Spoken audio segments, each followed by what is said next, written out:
The sun had barely climbed over the rooftops of Sunnyvale when 8-year-old Mia burst out of the back door in her favorite checkered flag pajamas, barefoot and wild-haired. Today wasn't just any Saturday. Today was the first ever Great 50 Cars Challenge, a game she and Dad had invented last summer and talked about for months. 50 cars, 1 hour. Every single car had to zoom, jump, crash, flip, or at least roll across the finish line at least once. No exceptions. Dad was already outside, kneeling on the warm patio stones with a fat piece of sidewalk chalk. He had drawn an enormous figure-8 track that looped from the driveway, under the picnic table, around a lemon tree, over 2 homemade ramps, through a cardboard tunnel painted like a dragon's mouth, and back again. Tiny orange cones, actually upside-down party cups, marked the dangerous curves. A bright red kitchen timer sat on the windowsill like a starting light tower. Mia's collection waited in a giant plastic bin: shiny Hot Wheels, dusty Matchbox cars from yard sales, chunky monster trucks with wheels bigger than cookies, squeaky plastic convertibles, even a beat-up ice cream truck that still played a wonky "Pop Goes the Weasel" when you pushed it. Exactly 50. She had counted them 3 times last night while falling asleep. Dad stood up, wiped chalk dust on his jeans, and handed Mia the golden trophy, a shoebox sprayed with metallic paint and decorated with bottle cap hubcaps. "Remember the rules, Captain Chaos," he said, trying to sound official. "Every car gets a turn. Timer starts when I save room. If you finish early, you get the trophy forever. If Leo steals any cars, well, that's just part of racing." As if he'd heard his name, 4-year-old Leo appeared in the doorway wearing dinosaur pajamas and clutching a half-eaten banana. His eyes went straight to the cars. Mia gulped. "Ready, set, vroom," Dad shouted. Mia dove for the bin like a racer leaping into the cockpit. She snatched Lightning McQueen's red cousin first and sent it screaming down ramp number 1.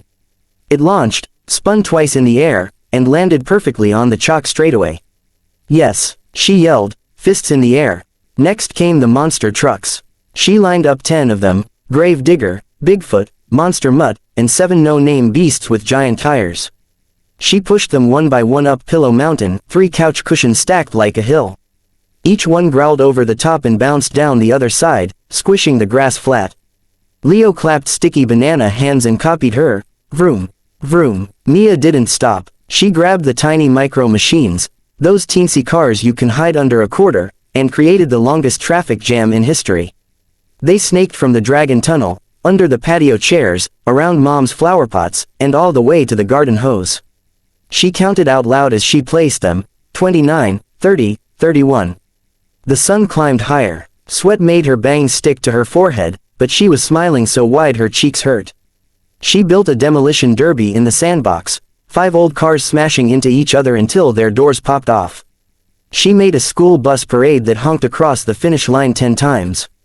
She even stacked 12 cars into a wobbly tower just to watch it collapse in slow-motion glory. 45 cars down, 5 to go. That's when Leo struck. He toddled straight into the track, grabbed the shiniest 5 cars he saw: a sparkly pink convertible, a police cruiser with real flashing lights, a giant yellow dump truck, a Formula 1 racer, and the ice cream truck, and ran away giggling across the lawn. "Mine cars, mine." The kitchen timer showed 11 minutes left. Mia's heart did a somersault. "Leo, those are my last 5. She started to chase him, then stopped. Getting mad would waste time. An idea flashed brighter than any Hot Wheels flame decal. She dropped to her knees and waved her arms like a race marshal. "Attention, citizens of Sunnyvale. This is Super Racer Mia speaking. The evil car thief has stolen the final racers. If anyone returns them to the finish line, they get to blow the victory horn and eat 2 popsicles." Leo froze. 2 popsicles, and the victory horn, an old plastic bike horn that made the loudest honk in the neighborhood. He spun around, cheeks smeared with banana, and charged back. "Catch the thief, catch the thief," he shouted, dropping the cars one by one at the chalk finish line. The pink convertible skidded perfectly into place. The police car flashed its lights like it was celebrating. The dump truck dumped an imaginary load of dirt right on the line. The Formula 1 car spun donuts. Finally, Leo plopped the ice cream truck down and pushed it himself across the line while singing his broken jingle. 46, 47, 48, 49, 50. Mia screamed just as the timer let out one long, dramatic beep. Dad scooped her up so high her feet kicked the air. Leo jumped up and down begging for the horn. Mom appeared in the doorway filming everything on her phone, laughing so hard she had tears. Mia hugged the golden shoebox trophy to her chest. Grass stains on her knees, chalk dust on her hands, 50 cars scattered across the yard like a rainbow explosion. She had never felt so perfectly, wonderfully happy. "Can we do the 100 cars challenge tomorrow?" she asked, breathless. Dad ruffled her sweaty hair. "Let's start with breakfast, pancakes shaped like race cars." Leo finally got his 2 popsicles and the victory horn. He honked it over and over while Mia lined up all 50 cars again, just because she could. The morning sun glittered on tiny windshields, and somewhere in the middle of all that beautiful chaos, Mia decided the challenge wasn't really about the trophy or even the 50 cars.